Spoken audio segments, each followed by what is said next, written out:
I'm Amy Cherry. This local news is a service of Flagler County's Toyota dealer, Beaver Toyota, here to wow ya. The anticipation is an important component here that a lot of times causes stress. The stress of wondering when the COVID-19 surge could hit Flagler County and put hospital resources to the test. Wally DeCino, Chief Operating Officer at Advent Health, likened it to preparing for a hurricane. It's like when we're here in Florida waiting for a hurricane, and we're not sure if it's going to come through Flagler County or not, and how do you prepare? So the main thing that we need to do right now is make sure that we're all prepared, that we understand what are the next steps, and make sure that our staff obviously stay mentally healthy so we can be prepared emotionally if the surge comes. DeCino says he's proud of his staff and their positive attitude through this crisis so far.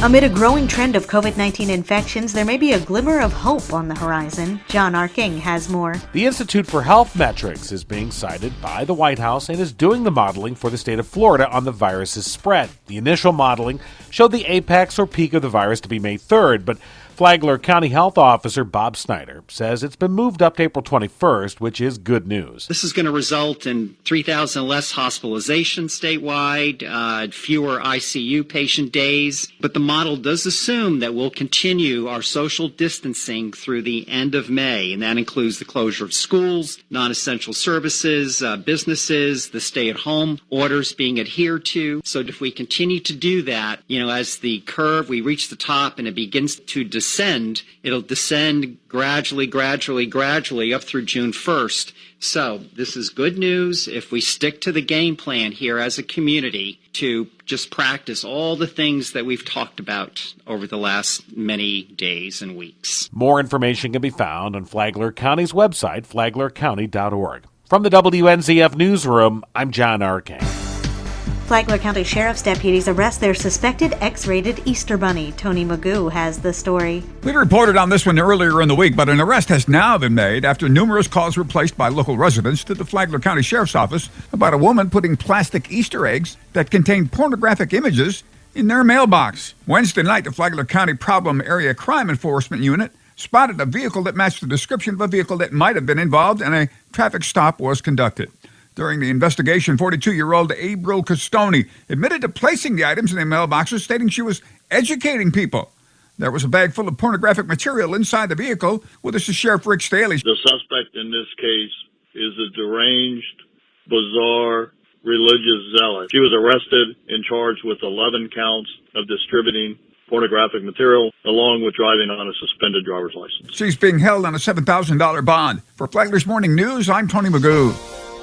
Flagler County deputies arrest a man accused in several armed car burglaries. Police say Michael Horahan was found by a chopper in a wooded area near Zon Trail in Palm Coast Wednesday night after they spotted a heating source he'd been using to keep warm. Deputies say they found the 43-year-old man with a handgun as well as multiple sets of gloves, a flashlight headband, $10, and some other loose bills, all consistent with what victims say had been stolen from their unlocked cars. Horahan faces 2 counts of armed burglary, petty theft, and resisting arrest. Deputies are using the case as a reminder to you to lock your vehicle. They say 75% of car burglaries in Flagler County occur in unlocked vehicles.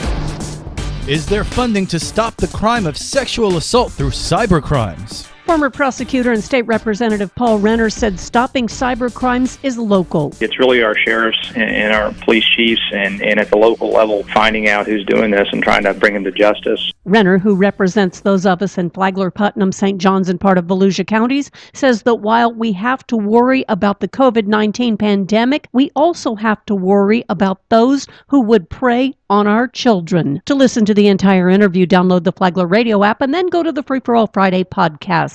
From the WNZF Newsroom, I'm Deb Albertson. On October 20th, 2019, Sally's Ice Cream, located on North Ocean Shore Boulevard in Flagler Beach, fell victim to a business burglary. An investigation was launched immediately after the crime was reported. Fast forward to 2:47 Wednesday afternoon, deputies from the Flagler County Sheriff's Office Problem Area Crime Enforcement Unit, accompanied by officers from the Flagler Beach Police Department, arrested the subject in this case. Jason Masagas Jr. was arrested at his home in Palm Coast. On Tuesday, Judge Terrence Perkins of Flagler County issued an outstanding arrest warrant for Jason Masagas Jr. for the following offenses: burglary of an unoccupied structure, criminal mischief, and possession of a burglary tool. Bond was set at $5,000, and Masagas Jr. was transported to the Flagler County inmate facility without incident. From the WNZF Newsroom, I'm Rich Carroll. And now you're up to date on Flagler's Morning News. I'm Amy Cherry.